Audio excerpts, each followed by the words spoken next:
जी।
Student list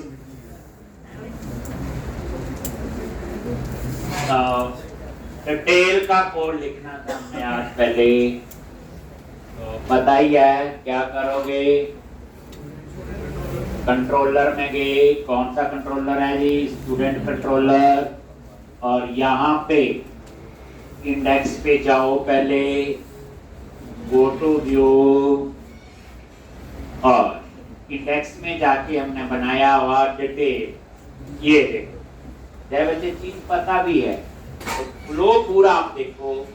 एक पता मुझे डिटेल का नाम भी है रखा है, आईडी पैरामीटर है एक, लेकिन फिर भी आप पूरी प्रोसेस फॉलो करो।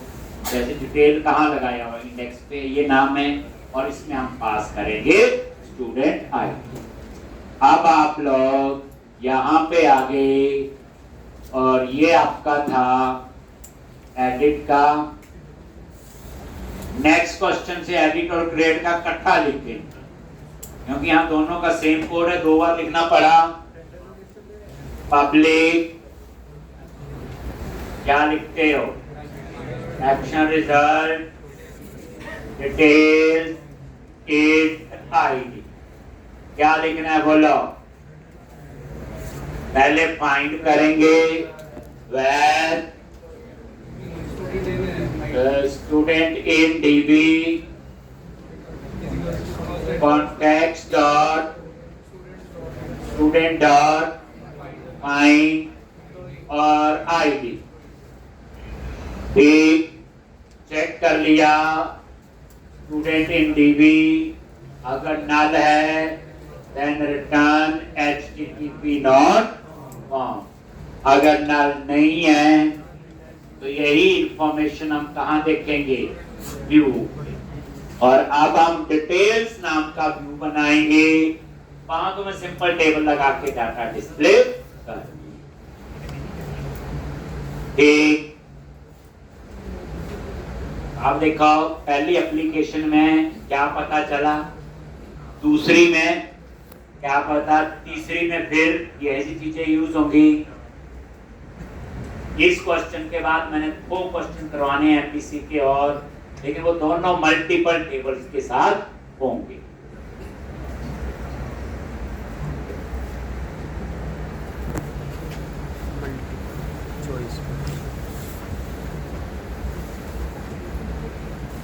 अब यहाँ पे डिटेल्स नाम का क्या बनाओगे?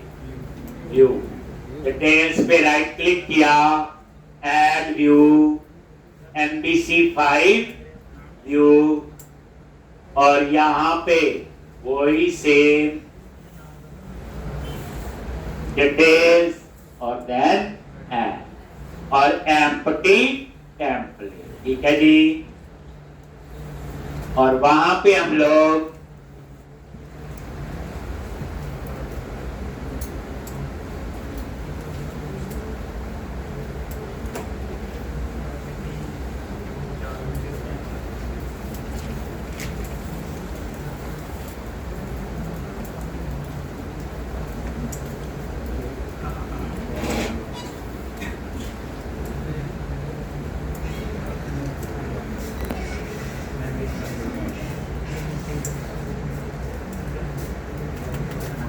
और ऐड पे क्लिक करो और डिटेल्स नाम से क्या बन जाएगा, व्यू।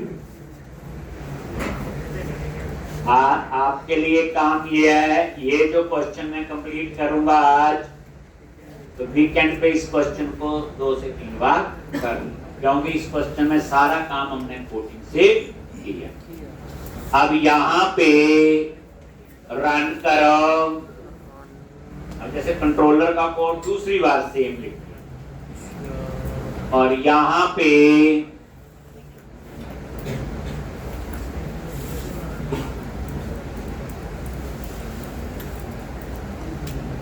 डिटेल आ गई, और यहाँ पे आपने एम्प्लॉइज डिटेल, ठीक। तो अब आप इसके व्यू में जाओगे, ये लिख लिया सबने, ये फाइंड का कोड है, कई बार लिखा हो। गो टू व्यू, सबसे पहले क्या करेंगे, मॉडल ऐड करेंगे, डिलीट कर दिया सारा मॉडल, ये name space model dot student, H2 heading, student detail, ठीक। और यहाँ पे class tax hyphen primary tax hyphen centre, output table में लेनी है। टेबल के लिए कौन सी क्लास है, ये देखो, table hyphen bordered, table hyphen stripe, table hyphen days, T है TR टेबल रो, और TH टेबल हेडिंग, ठीक। अब ये हेडिंग खुद देनी है, नेम एड्रेस एज ईमेल लिख सकते हैं। आप चाहते हो वो हेडिंग कहां से आए, मॉडल से, @HTML डॉट डिस्प्ले नेम हो, और वही लैम्डा एक्सप्रेशन आ गई, ठीक। Same code. अब आपको डिफरेंस समझ आया होगा स्टैटिक लिखने में या इससे HTML हेल्पर्स, ये नेम एड्रेस एज और ईमेल सब हेल्प में आ रहा है, आगे। फिर टी बॉडी, आपने कोई कॉपी पेस्ट नहीं करना है, लिखोगे, ठीक। ये देख लो एक बार रिफ्रेश करके कैसे डिटेल आ रही, आ गया जी।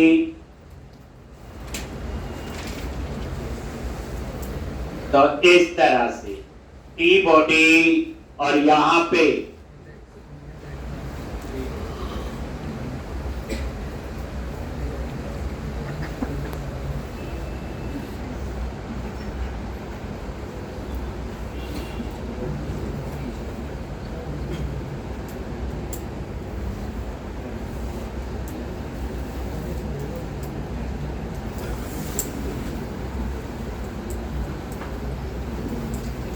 एक, अब टी बॉडी, तो एक ही रो है, देखो यहां लूप की जरूरत पड़ी, इंडेक्स पे लूप लगाया, तो समझेंगे लूप कब लगाया था कब नहीं, अगर ऊपर आई इनमरेबल हो।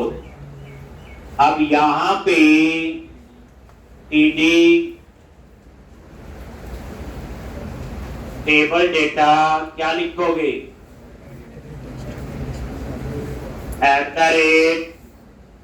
@model डॉट नेम, और नेम के बाद एड्रेस एज और ईमेल।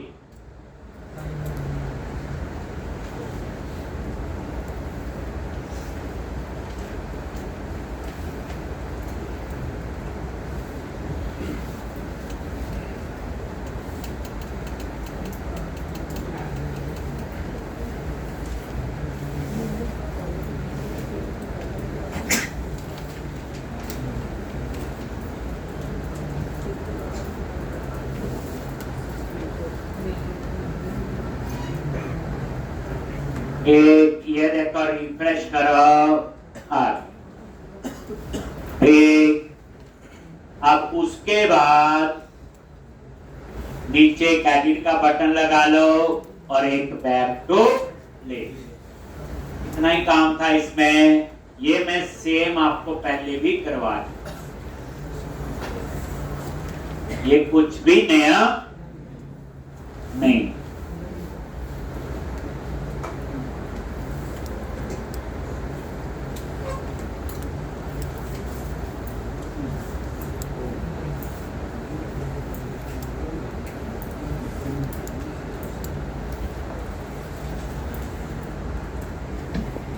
और सेल, उसके बाद क्या करना है, लास्ट में HTML हेल्पर, एक्शन लिंक और एडिट। ये टेक्स्ट एडिट, ये एक्शन का नाम भी एडिट रखा हुआ, और इसमें हम एक पैरामीटर पास करेंगे आईडी। ठीक, और ये मॉडल डॉट आई, और इसी तरह BR होता ब्रेक न्यू रो के, और इसी के नीचे एक और HTML helper, action link, text दे दिया, बैक टू लेफ्ट। ठीक, और यहां पे इंडेक्स। ठीक,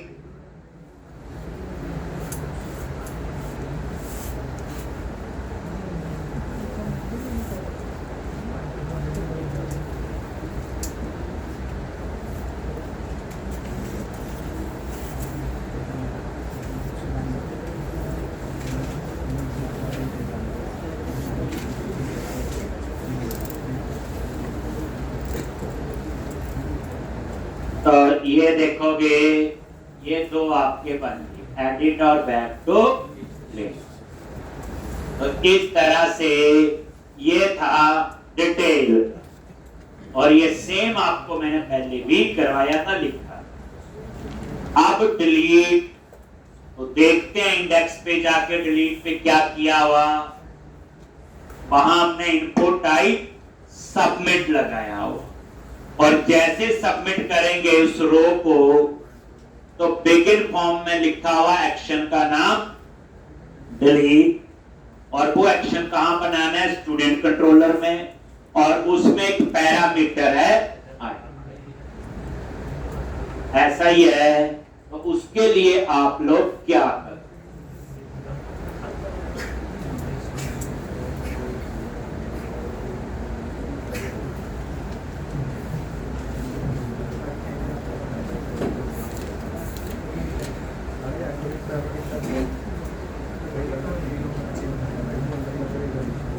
तो अब यहां पे ये देखो इंडेक्स पे गए, तो ये इनपुट टाइप सबमिट, ये ऑन क्लिक में मैसेज दिया हुआ वांट टू डिलीट। जैसे ये सबमिट होगा, तो ये देखो हर एक रो पे हमने क्या लगाया हुआ, एक फॉर्म टैग, और जब वो सबमिट होगा तो कहां जाएगा, डिलीट एक्शन कहां बनाना होगा, स्टूडेंट कंट्रोलर में, और आईडी उसमें पैरामीटर।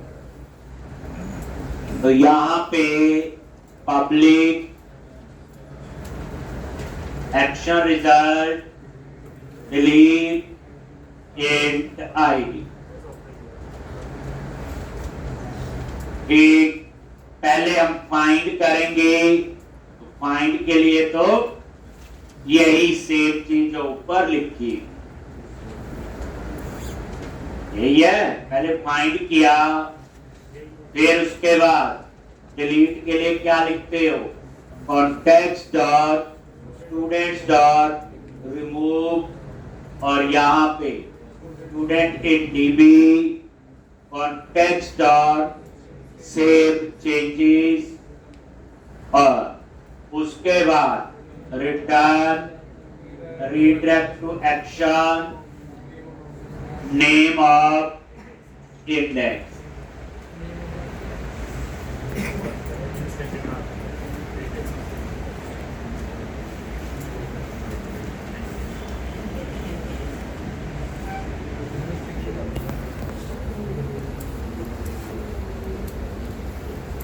एक नेम ऑफ इंडेक्स।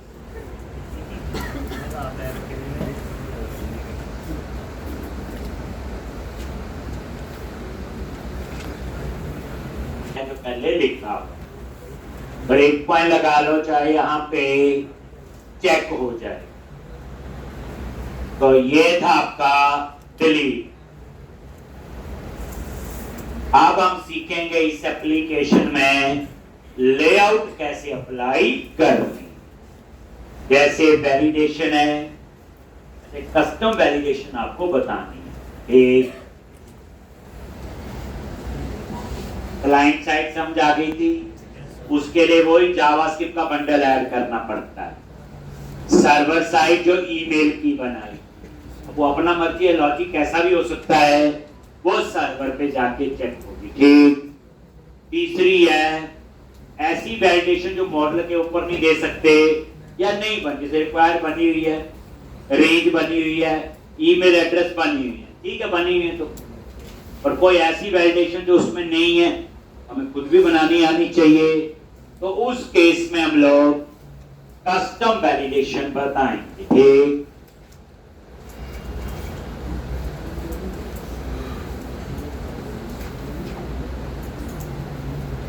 ये देखा स्टूडेंट लिस्ट, डिलीट, ओके। आगे यहां पे आईडी,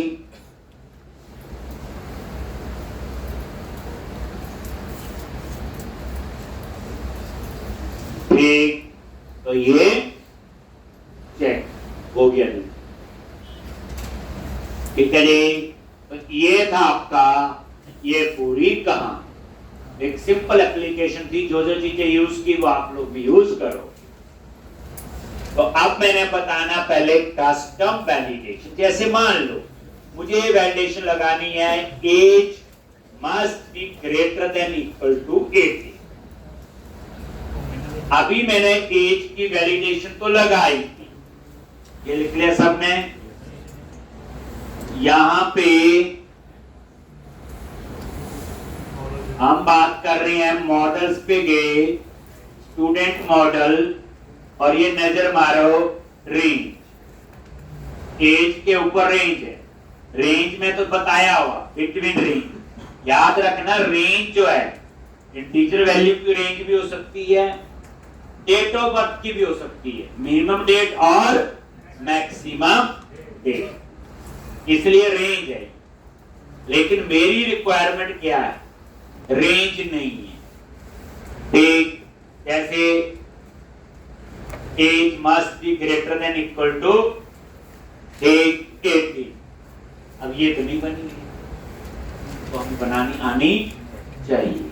पासवर्ड इतने कैरेक्टर का हो सकता है, ऐसे कुछ भी वैलिडेशन जो यहां से नहीं हो रही। ठीक। तो मैं यहां फिलहाल रेंज को क्या कर देता हूं, कमेंट बना। ठीक। तो मैं इसके लिए एक अपनी वैलिडेशन बनाऊंगा। तो सबसे पहले क्या करना है, प्रोजेक्ट में गए और प्रोजेक्ट पे राइट क्लिक करो और एक नया फोल्डर बनाओ, ऐड न्यू फोल्डर, और उसका नाम रख दिया कस्टम वैलिडेशन।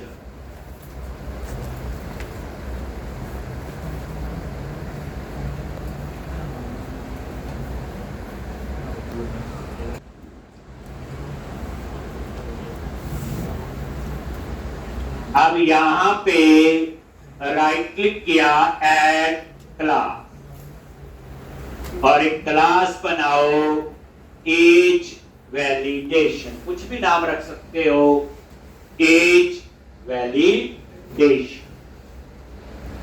तो आपने एक फोल्डर बना लेना कस्टम वैलिडेशन, जिसमें 1 2 4 6 दिन क्लास ही नहीं है और क्या है।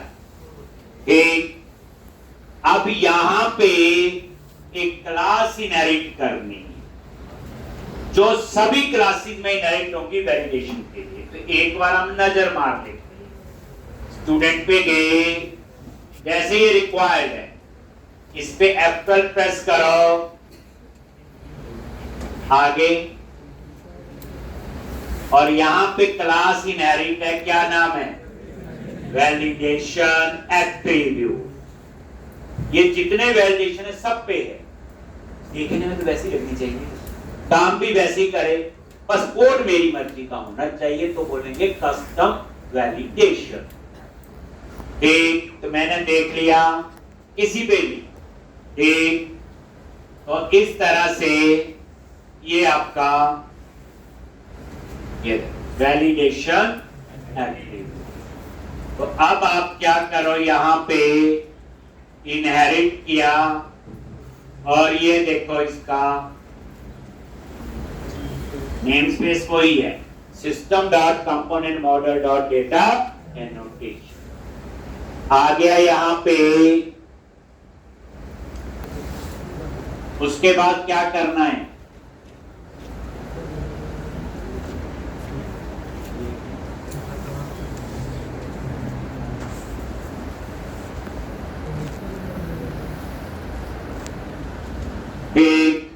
अब यहां पे वैलिडेशन एट्रीब्यूट क्लास इनहेरिट जरूर करनी है पहली बार। अब यहां पे ओवरराइड आता है, ओवरराइडिंग और ओवरलोडिंग अलग है। ओवरलोडिंग तो सिंपल होती, same name with different parameter. Overriding जो है always use with inheritance. Overriding always use with inheritance. ये हमेशा आपकी inheritance के साथ यूज होती है। Always use with inheritance. एक जैसे overriding में एक प्रैक्टिकल प्रॉब्लम डिस्कस करते हैं। देखो, एचआरए कैलकुलेट करना एम्प्लॉय का, हाउस रेंट अलाउंस। कंपनी कहती कि आपके सॉफ्टवेयर में प्रोविजन होना चाहिए कि 90% एम्प्लॉय का, 90% एम्प्लॉय का एचआरए मान लो 15% सैलरी, एग्जाम्पल लेना। लेकिन 10% एम्प्लॉय ऐसे हैं उनका एचआरए कम भी हो सकता है और ज्यादा भी हो सकता है।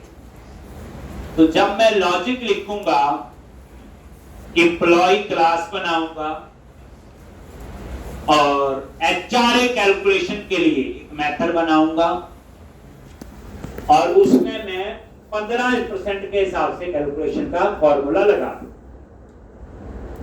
चल जाएगा। जिनका 15% है उनके लिए तो चल जाएगा, वही जब भी चाहिए कॉल कर लेंगे। लेकिन 10% एम्प्लॉय का एचआरए कम ज्यादा हो सकता है, तो फिर मैं क्या करूंगा, उसको बना दूंगा ओवरराइड। उस मेथड को क्या बनाऊंगा, ओवरराइडेबल। इसका मतलब ये है जो आपने बना दिया सबके लिए अवेलेबल है, लेकिन जिस जगह आप चाहते हो उस मेथड के अंदर कोई चेंजेस करने हैं, आप उस मेथड को क्या कर सकते हो, ओवरराइड। और उस समय एचआर का कैलकुलेट का फॉर्मूला 15 की जगह 18% या 15 की जगह 12 करना, जो भी हमारी रिक्वायरमेंट। तो जो ओवरराइडेबल मेथड्स होते हैं, हम रिक्वायरमेंट पढ़ने पे उन्हें ओवरराइड कर सकते हैं। एक जरूरी नहीं होता ओवरराइड करना ही है, जैसे 90% के लिए जो 15% चलता रहेगा तो कुछ नहीं ओवरराइड करना, लेकिन 10% के लिए कम ज्यादा होगा तो उस केस में मुझे ओवरराइड करना पड़ेगा। जैसे यहां मैंने ओवरराइड लिखा है, इसका मतलब क्या होगा, overriding always use with inheritance. याद रखना, विदाउट इनहेरिटेंस ओवरराइडिंग का कोई रोल नहीं है। अब ये ओवरराइड, अब यहां पे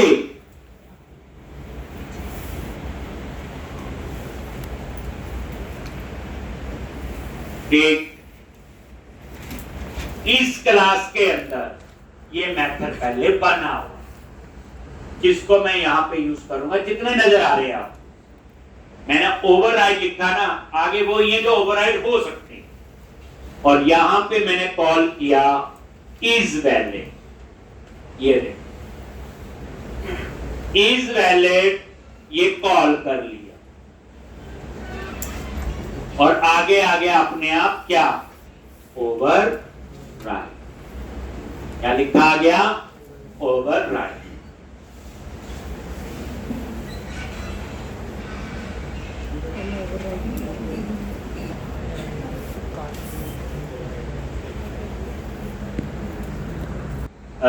ठीक है जी, इसका मतलब है कि इज वैलिड मेथड इस क्लास में बना हुआ पहले से, सिर्फ मैं इसको क्या कर रहा हूं ओवरराइड। बस दोबारा से देखो, मैंने क्या किया ओवरराइड और इज वैलिड, ये मेथड सेलेक्ट कर लो, अपने आप पूरा ब्लॉक बन के आ जाए। आप याद रखना उसकी डेफिनेशन नहीं चेंज कर सकते, मतलब स्ट्रक्चर चेंज नहीं कर सकते, डिक्लेरेशन चेंज नहीं कर सकते, अंदर की जो डेफिनेशन है वो चेंज कर सकते। जैसे मैं करूंगा, मैं इस कोड को अपने हिसाब से चेंज कर, लेकिन ये ऊपर वाला जो है इसको चेंज नहीं करूंगा और ना ही कर सकता हूं ओवरराइडिंग के केस में।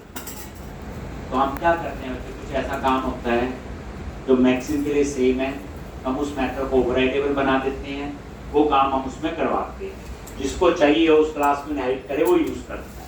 पर किसी स्पेसिफिक केस में उस मेथड में कुछ चेंजेस करने हो, वो भी डेफिनेशन लेवल पे, डिक्लेरेशन नहीं, स्ट्रक्चर में नहीं, देन हम यूज करते हैं ओवरराइड। ओवरराइड, अगर ओवरराइड को थोड़ी देर ओवरराइड करना है, वही बात होगी, हमने उसको क्या कर दिया ओवरराइड कर, वही हुआ, उसको ओवरराइड करके हमने अपने हिसाब से कुछ ऐड। अब यहां पे सबसे पहले देखो, जो भी वैल्यू आएगी वो इसमें आएगी, और ये क्या एक ऑब्जेक्ट है। एक मैंने इंट वेरिएबल लिया, वैल्यू ले ली, कहां से एज वेरिएबल ले लिया, लेकिन इसको क्या करना पड़ेगा कन्वर्ट, किसको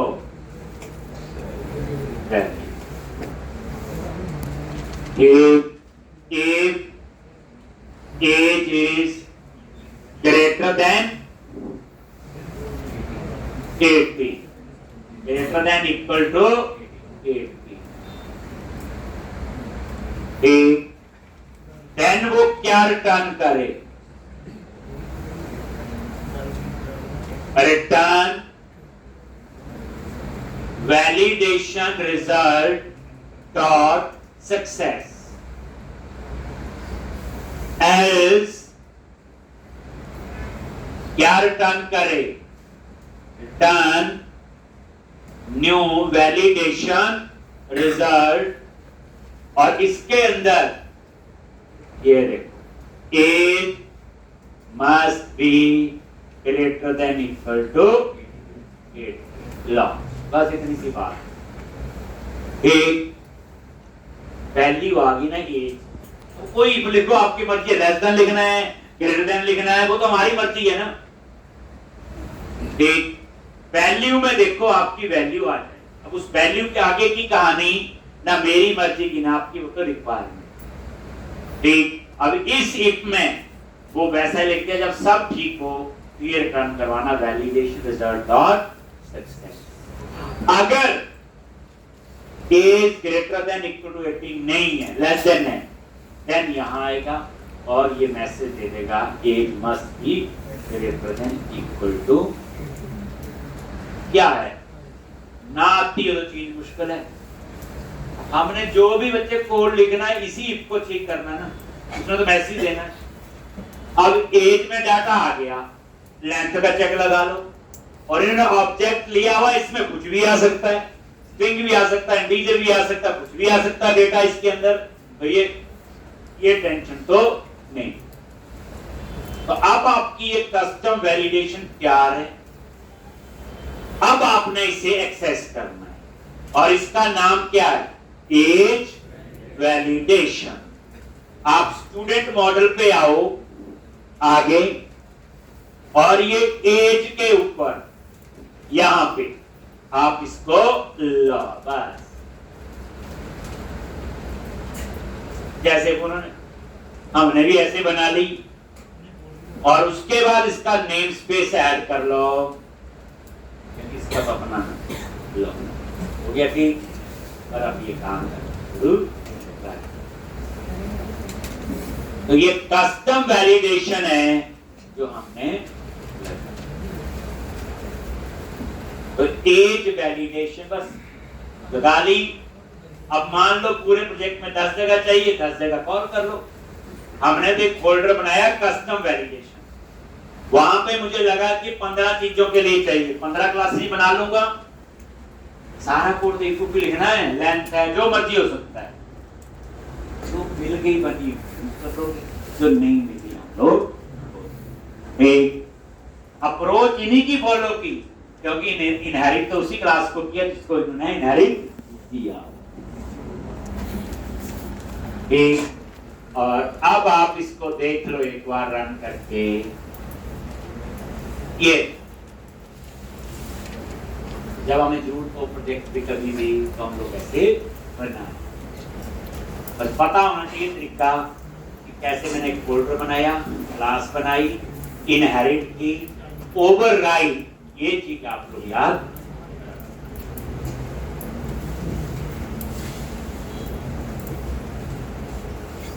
और यहां पे न्यू नेम, एड्रेस और ईमेल,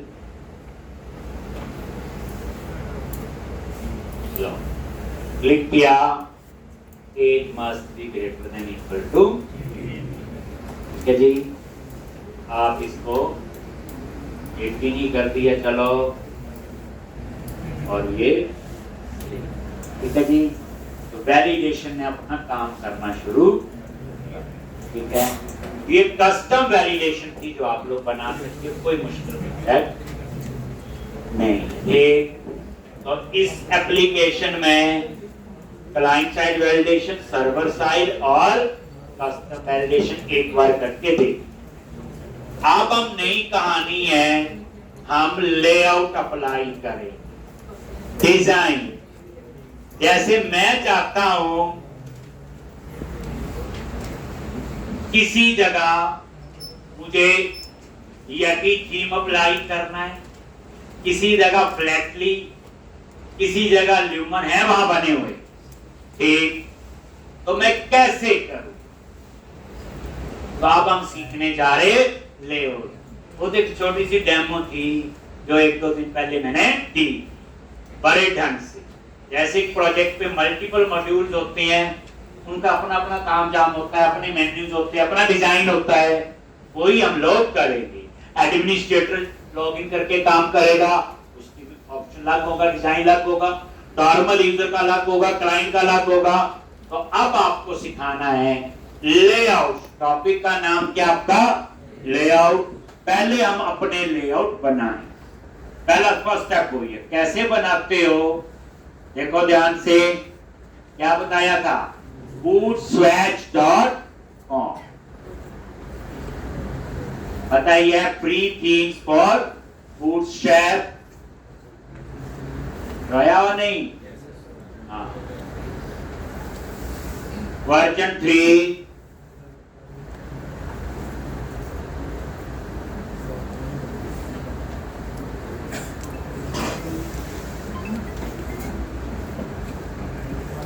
और यहां पे थीम देख लो, मैंने एक थीम ले लिया यटी, सबसे लास्ट वाला है, वैसे ही यटी चूज कर लिया, ये आ गया।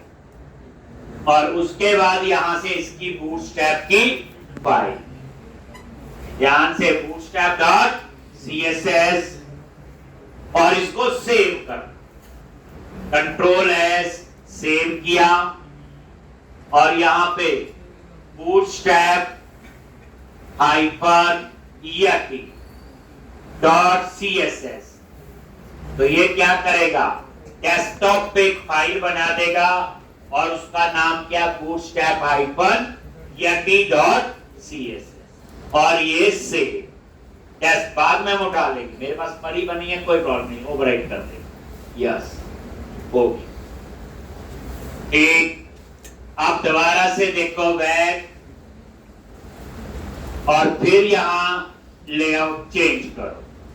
इस बार चूज किया, मान लो लिव1, इस पे क्लिक किया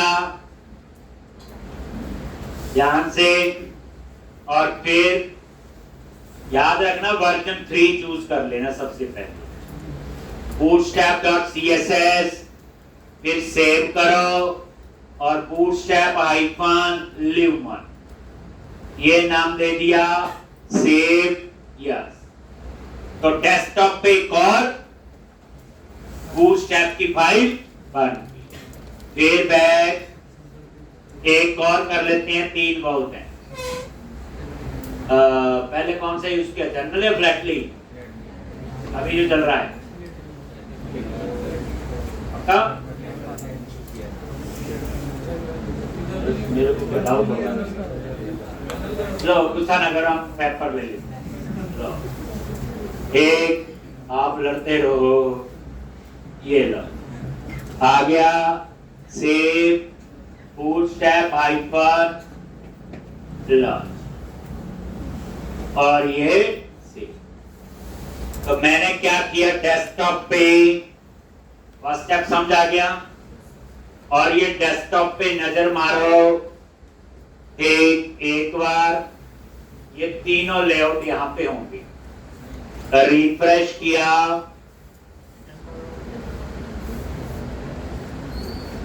तो यहां नजर मारना बच्चे, कौन कौन सा था,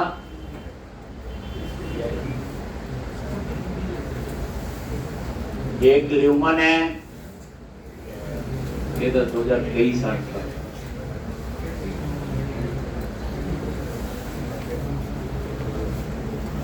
अच्छा बिजली क्या ना, ये है, ये कॉपी किया,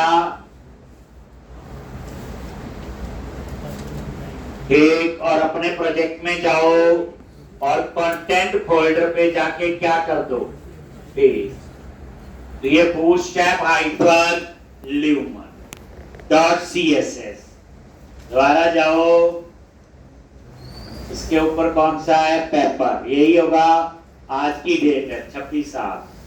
तो फिर इस पे राइट क्लिक किया, कॉपी, प्रोजेक्ट में गए, कंटेंट फोल्डर, और यहां पे पेस्ट कर दिया। इसी तरह से